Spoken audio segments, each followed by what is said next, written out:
Bonjour à tous. Aujourd'hui, nous allons pratiquer une recette qui s'appelle les barbadjans.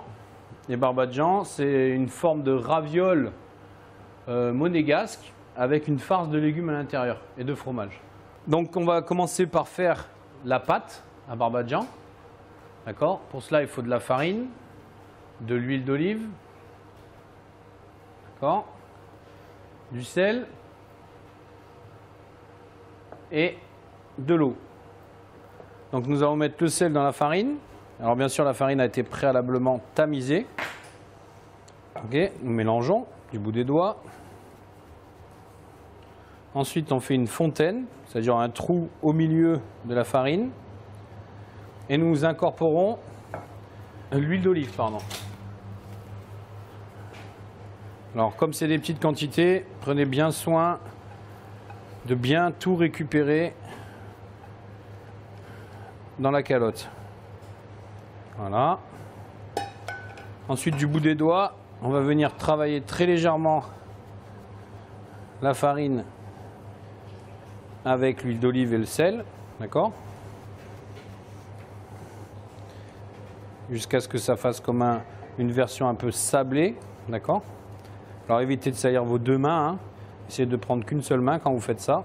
Donc ça donne à peu près un sablage comme ceci. On voit que ça a changé de couleur, qu'on obtient vraiment une forme comme du sable. Je refais une fontaine et au fur et à mesure je vais incorporer l'eau. Je ne l'incorpore pas tout d'un coup et la pâte doit rester un peu sèche, hein, quand même. Alors bien sûr si on voit qu'il nous manque un peu d'eau, on en récupère juste un petit peu. Et on rectifie, hein. Des fois c'est possible qu'il nous en manque encore, hein. Là je suis presque arrivé. On doit obtenir une pâte un peu comme une consistance d'une pâte brisée. Alors dès qu'on est à peu près à la bonne consistance, il faut la sortir entièrement et l'amalgamer sur votre planche ou sur un plan de travail. Mais comme je l'ai dit, elle doit rester quand même assez sèche au contact. Là comme on le voit, elle est même brisante, mais c'est ce qu'il faut, hein. Ok, je vais la mettre là. La pétrissez pas non plus pendant des heures. Sinon, après le temps de repos, il augmente. Alors là, vu la quantité qu'on fait, si on avait fait 1 kg, il aurait fallu le laisser vraiment très longtemps au frigo. Mais vu la quantité qu'on va faire là, on n'aura pas besoin de la laisser 3 heures comme c'était marqué sur la fiche technique. Là, une bonne heure, ça suffira. Pour aider au repos, on peut aussi l'aplatir un peu plus. Ok ? Là, nous allons la filmer. Voilà, et on la laisse reposer environ 1 heure au frigo. On va faire la suite. Alors, on va réaliser la farce. Alors, au préalable, déjà, vous allez peser le riz qu'il faut pour la recette et le mettre à cuire. Et après, le refroidir. D'accord ? Ensuite, il y a une deuxième chose qui va être long à cuire, c'est la courge. Donc là, la courge a été au préalable vidée de ses graines. Il reste la peau. La peau, il y a plusieurs manières de l'enlever. On peut très bien l'enlever avec un économe ou faire les quartiers comme on l'a fait là et enlever au fur et à mesure des copeaux comme ceci. D'accord ? Alors, on s'assure bien sûr de ne pas enlever la moitié de la courge, hein. On enlève vraiment ce qu'il faut en peau. Là, après, nous allons découper des tranches. Il faut quand même aller assez vite parce que la courge, pour la confire, il faut quand même pas mal de temps. Et nous allons la détailler en cubes. D'accord ? Alors grossier, hein, parce que ça finira en purée. Pas besoin alors assez régulier pour qu'on ait les mêmes cuissons, mais non plus pas un truc hyper régulier, quoi. Là, on va découper un morceau de papier d'alu assez gros pour faire une papillote. Ok ? On va mettre légèrement de l'huile d'olive au fond de la plaque et de l'huile d'olive dans le papier d'alu. D'accord ? Et on rejoint les morceaux de courge à l'intérieur. Et sans oublier bien sûr l'assaisonnement. D'accord ? Là, nous allons pouvoir le fermer. Alors, il existe différentes formes de papillotes. Là, on utilise vraiment une technique très simple, car ce n'est pas une présentation, c'est vraiment quelque chose qui va servir juste à cuire. Alors, je ferme d'abord le devant, d'accord ? Je délimite bien comme il faut et je fais droit les bords. Alors, faites attention de ne pas faire de pliure parce que sinon, elle peut se déchirer. Et là, je fais les côtés. Sachant que le dernier, là, il faudra bien les souder pour que ça soit bien hermétique. Comme ceci. Vous prenez bien avec une spatule ou par en dessous pour pas qu'il se déchire. Vous le placez bien au centre. Et ceci, on l'enfourne à 180 pendant le temps imparti pour confire le légume. D'accord? Ça dépendra de la quantité, bien sûr, qu'il y a à l'intérieur. Environ de une demi-heure, 3/4 d'heure, voire 1 heure de cuisson. Ensuite, on va mettre à tremper notre poireau. On prend de l'eau. Alors là, c'est pour les deux recettes en même temps que je fais. Hein. C'est-à-dire qu'il faudra après séparer les poireaux. Donc je fends le poireau en deux. Alors, bien sûr que normalement, ce poireau, il faudrait le tremper. D'accord? Dans de l'eau. Là, nous allons carrément le faire tremper une fois émincé. Ok? Donc on va l'émincer. Pensez bien à la position de vos doigts, le maintien du couteau.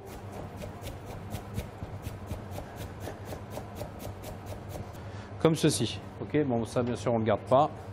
Ensuite, on va les faire tremper. Il faut quand même qu'il y ait relativement beaucoup d'eau pour qu'il y ait un espace entre la flottaison du poireau et le sable et la terre qui pourraient être contenus dans le poireau. On va le laisser tremper jusqu'à ce qu'on ait fini les autres légumes. D'accord? Comme ça, après, on pourra le faire saisir en toute tranquillité. Le sable sera bien disparu. L'oignon va être ciselé. Alors, ciselé, on s'en souvient, hein, on en a fait plusieurs fois. On émince très finement. Et ensuite, on va venir trancher horizontalement l'oignon selon la grosseur, en 3, en 4, en 5, selon la grosseur. Et après, nous allons finir par émincer, si possible, très finement. Alors, bien sûr, pensez bien, quand vous épluchez l'oignon, à bien garder l'arrière de l'oignon, la racine, d'accord? Pour justement éviter que les strates se défassent. Les chutes d'oignons, bien sûr, peuvent être gardées pour faire des fonds, des sauces.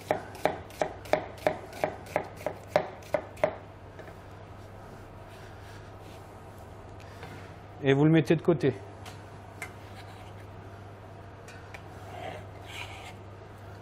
Comme ça. Donc là, nous avons émincé le poireau, mis les courges en cuisson. D'accord? Ciseler les oignons, pardon. Attends, hop, je me suis trompé, c'est celle-là. Ok, et maintenant, on va finir par les blettes et les épinards. Alors là, nous avons des blettes. Nous allons prélever le verre. Alors bien sûr, des fois, quand c'est des petites, il n'y a pas besoin du couteau. On peut carrément prendre la feuille à l'inverse comme ceci, comme des feuilles d'épinards, hein, et tirer sur la côte pour qu'elles viennent. Ok? Et après, à l'inverse, quand c'est des grosses comme ça, il vaut mieux prendre le couteau et les prélever comme ceci. Voilà pour les blettes. Ensuite, on a aussi les épinards. Alors les épinards, là, on peut presque les mélanger aux blettes, mais je vous déconseille selon la taille qu'ils font. Là, je ne vais pas les mélanger. Je vais prendre la tige de l'épinard et tirer dessus vers l'extérieur en pinçant la feuille. Comme ceci. Je mets la feuille dans ma main. Voilà. Alors des fois, elle n'y est même plus. Donc ça va vite, hein. Il faut faire ça assez rapidement. Alors n'oubliez pas de bien laver tous vos éléments, d'accord? Et de bien séparer les blettes et les épinards. L'ail, bien sûr, il faut le laisser juste éplucher. Et pour finir, pardon, là j'ai effeuillé la marjolaine et le persil, le poireau et les oignons ciselés, l'ail, la marjolaine, le persil, les blettes et les épinards. Là, vous préparez tous ces légumes et on se retrouve après pour la cuisson. On va faire les cuissons pour les farces. Alors, on avait détaillé tous les légumes. Là, maintenant, pour faire la cuisson des farces, il va falloir qu'on prenne une petite russe, même deux, mais on va pouvoir les faire en simultané. C'est-à-dire, la russe, on va mettre un peu d'huile et nous allons faire suer dans cette russe la moitié des poireaux et la totalité des oignons, d'accord? Pour cela, il ne faut pas que votre feu soit trop fort, d'accord? Toujours adapter, bien sûr, le feu à la casserole. D'accord? Alors là, je vais le démarrer sur le feu vif et je vais le terminer sur la plaque. En parallèle, sans plus attendre, on va aussi faire tomber les épinards et les blettes. Alors un peu d'huile d'olive pareil. On peut légèrement enlever une partie de l'ail, d'accord, pour que le goût se diffuse plus facilement. Alors là, j'en ai pris 2. Vous piquez délicatement avec votre fourchette ou une fourchette classique, hein, comme ceci. Ok. Et nous pouvons déjà assaisonner cette fois-ci dans l'huile, d'accord. Alors pourquoi j'assaisonne dans l'huile? Tout simplement, quand la matière grasse va se mélanger au reste des épinards et des blettes, elle va bien pénétrer de partout puisqu'elle se glissera bien entre les feuilles, d'accord. Nous avons les oignons et les poireaux qui sont en train de suer. Je vais les mettre de côté. Je vais faire chauffer la casserole pour faire tomber les blettes et les épinards. Alors ça va aller très très vite, hein. On va commencer par ce qui est un peu plus rapide, les épinards. Alors il ne faut pas que ça soit trop fort, il faut que ça tombe assez rapidement, mais pas non plus marquer les épinards pour qu'ils gagnent une belle couleur. D'accord? Là, avec la fourchette, je frotte la casserole en même temps que je fais tourner les épinards pour que ça parfume les épinards jusqu'à ce qu'ils soient complètement sués et cuits. Ok? Détailler légèrement les blettes afin qu'elles soient plus faciles à tourner quand on va les faire tomber. D'accord? Là, les épinards sont presque bons, ça va cuire très très rapidement, hein.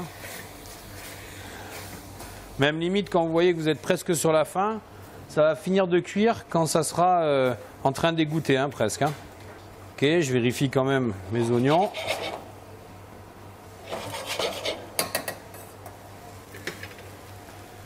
Là, je vais débarrasser les épinards dans un chinois afin de pouvoir bien les égoutter. Aux blettes, alors même chose, un peu d'huile. Là, il m'en reste au fond de la poêle, donc je ne vais pas insister pour pas que ça fasse une farce trop grasse. Ok, si vous voyez des côtes, vous ne les mettez pas, hein, parce que ça met longtemps à cuire. Et de la même manière que j'ai fait tomber les épinards, je vais faire tomber les blettes. Et là, on recommence. Alors, j'ai oublié de vous dire, là, mes courges, elles sont cuites et je les ai légèrement égouttées. Alors, elles sont complètement confites, comme on va le voir. Dès que je vais appuyer dessus, regardez, elles se défait très rapidement. Voilà, vous allez voir qu'il ne reste pas grand-chose une fois qu'on a tout cuit. Alors, pressez-les bien, hein, car s'il y a trop d'eau dans votre farce après, quand vous allez essayer de monter la farce, elle ne tiendra pas bien dans les barbadjans. On n'obtiendra pas une farce correctement liée, quoi, on va dire. Là, nos appareils, ils vont être bons. Je vais débarrasser les oignons et les poireaux sués dans un récipient. D'accord? Et les placer immédiatement en cellule. Voilà. Je vais répéter l'opération. Alors, vous n'avez pas besoin vraiment de nettoyer la casserole puisque c'est presque la même farce, sauf que dans les courges, il ne va pas avoir d'oignons.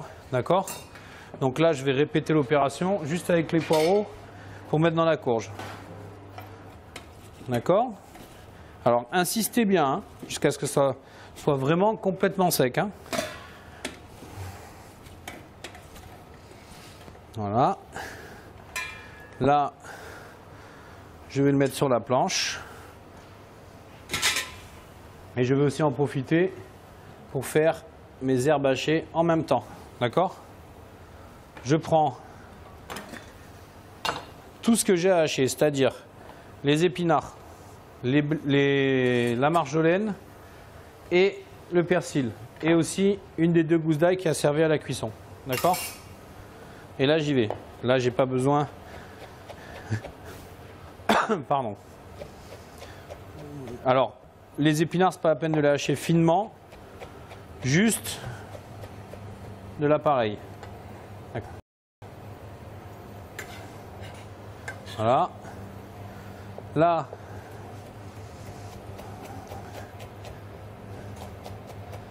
on va hacher aussi les herbes. Alors les herbes, bien sûr, un peu plus finement, hein, bien sûr. Alors toujours pareil, un système de balancier.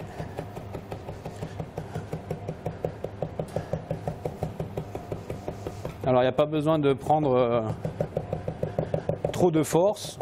Il faut vraiment sentir un système de balancier pour éviter justement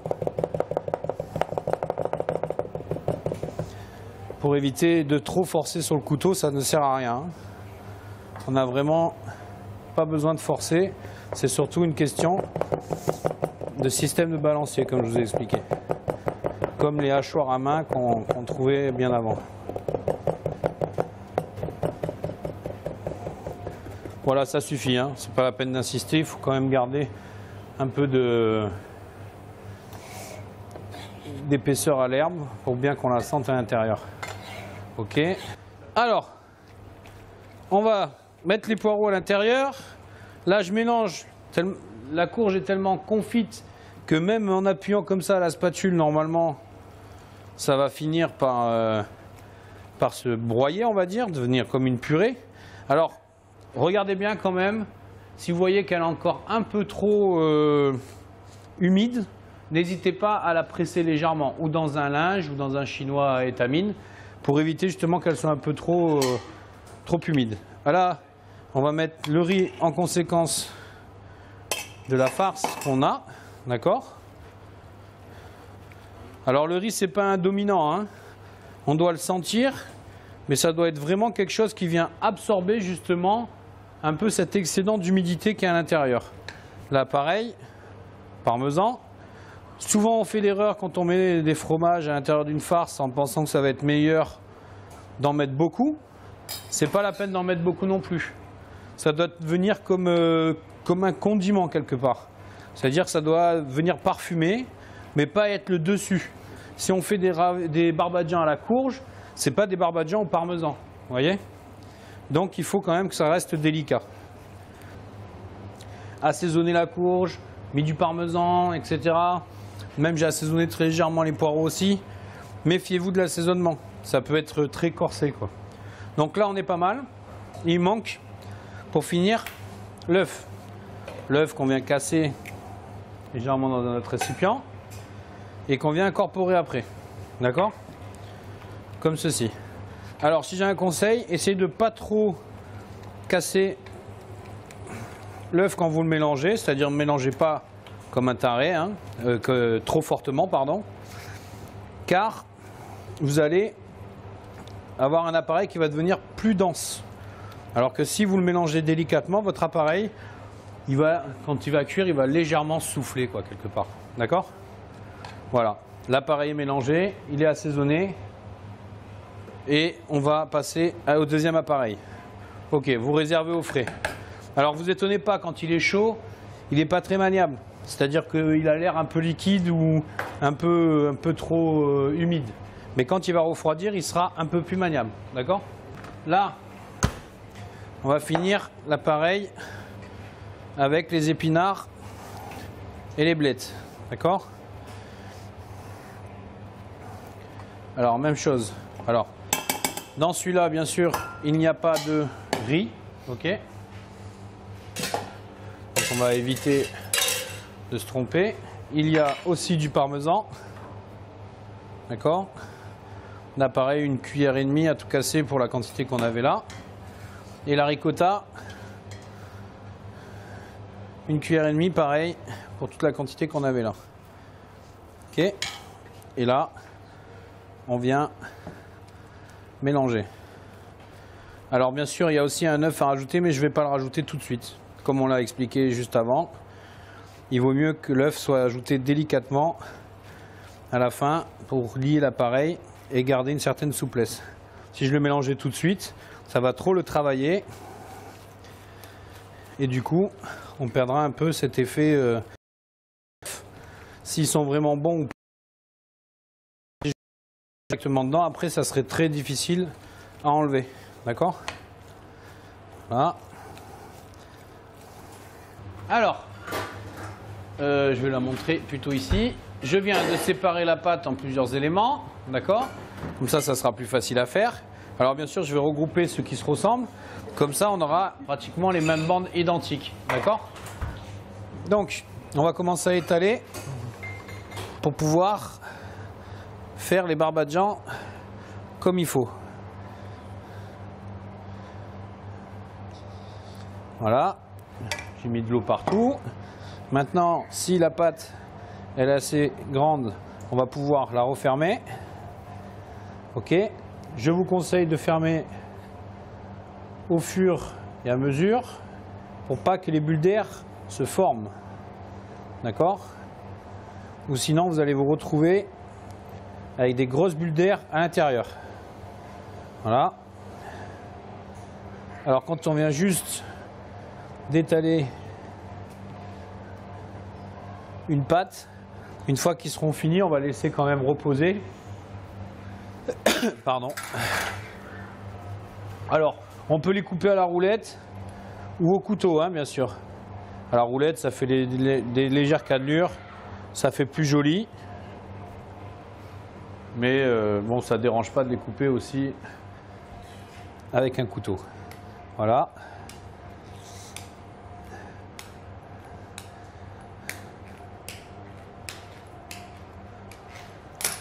Ok. Ensuite, on va quand même, quand on les sort, vérifier que la soudure soit bien faite. Ok. Si, excusez-moi, c'est parti. Ah, ça arrive même au meilleur. Hein. Aussi. Alors faites attention parce que la farce a tendance un peu à sortir quand on la fait à la poche. Donc c'est quand même mieux de mettre la farce à la cuillère. Mais quand on en a beaucoup à faire, c'est vrai qu'on a tendance à prendre quand même une poche. D'accord? Alors je ne sais pas si on se rend compte bien de la forme. Si on se rend compte, ça fait à peu près 2 doigts. Comme ça. Alors c'est sûr, ma référence de 2 doigts, c'est peut-être pas la même que les autres. Mais on y arrive quand même. Après, c'est qu'une question de régularité. Alors, pensez bien, les bords doivent être bien soudés. Hein. Sinon, arrivé à la friteuse, ils vont s'ouvrir et on va être embêté. D'accord? Donc, on vérifie quand même la soudure sur les bords. D'accord? Une fois que c'est fait, on les laisse un peu reposer. Je vais vous montrer aussi la courge. Comme ça, ça sera fait. Oula. Alors, la face, là, si vous le voyez bien à la caméra, elle est un petit peu liquide, donc il va falloir faire attention, vraiment en les fermant, que le jus ne sorte pas. Comme je l'ai dit, dès qu'on le fait à la poche, ça a tendance à appuyer sur les légumes et à faire sortir le jus qui est contenu encore à l'intérieur. Donc c'est un peu plus dur à maîtriser après. De la même manière que j'ai fait tout à l'heure, on va refermer avec de l'eau. D'accord ? Comme ceci.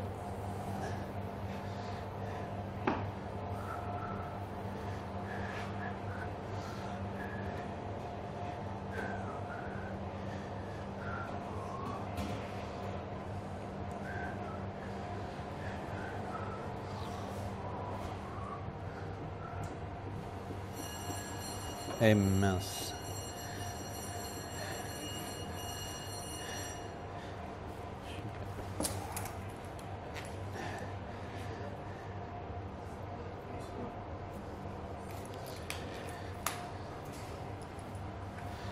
Ok, on sectionne. Alors après, voilà, vérifiez bien la soudure. Ok, là, on va les plonger. Je vais vous montrer ce que ça donne à la fin.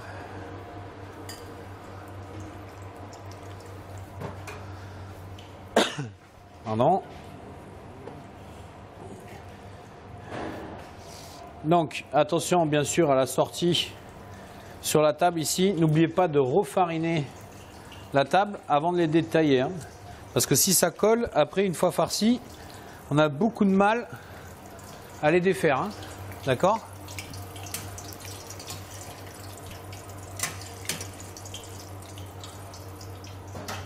Voilà. Tu peux aller chercher une assiette dans le pass, s'il te plaît, une rectangle, s'il y en a. Ok? Non. Voilà. Alors, j'en ferai pas plus, vous avez bien vu comment c'est fait. C'est la même chose qu'une raviole quelque part. Et là maintenant, je vais juste vous montrer ce que ça donne quand c'est terminé. Alors l'huile doit être à peu près à 160 degrés. Hein. Parce qu'il faut que le temps que la pâte chauffe, que ça cuise aussi la farce en intérieur, malgré que tout soit cuit, sauf l'œuf bien sûr. Là on voit ce que ça donne, ça fait à peu près des ravioles comme ceci. Et il ne faut pas vous inquiéter si la farce bulle légèrement, enfin la pâte, car c'est traditionnellement, elle va buller légèrement sur la surface. Ok. Vous jouez un peu sur les ravioles pour bien les colorer de partout, d'accord? Vous voyez qu'ils ne cuisent pas uniformément parce que des fois ils flottent d'un côté ou de l'autre dans la friteuse, d'accord? Et une fois fini, on va les égoutter sur papier. Non, non, je reviens sur le tour, t'inquiète. On va les égoutter, tu peux la mettre là, merci. Sur papier absorbant et les assaisonner. Bon là on va voir que c'est terminé. Les épinards se sont bien comportés. Je sale légèrement à la sortie de la friteuse. Je vais quand même mettre les courges, histoire qu'on voie ce que ça donne. D'accord? Et dans 2 minutes, on se retrouve pour le dressage. Voilà. N'oubliez pas, la friteuse, elle doit être à 160 degrés maximum. Hein. Si elle est trop chaude, ça risque d'éclater tous les barbadjans. Voilà, je vous retrouve juste après pour le dressage de l'assiette. Merci.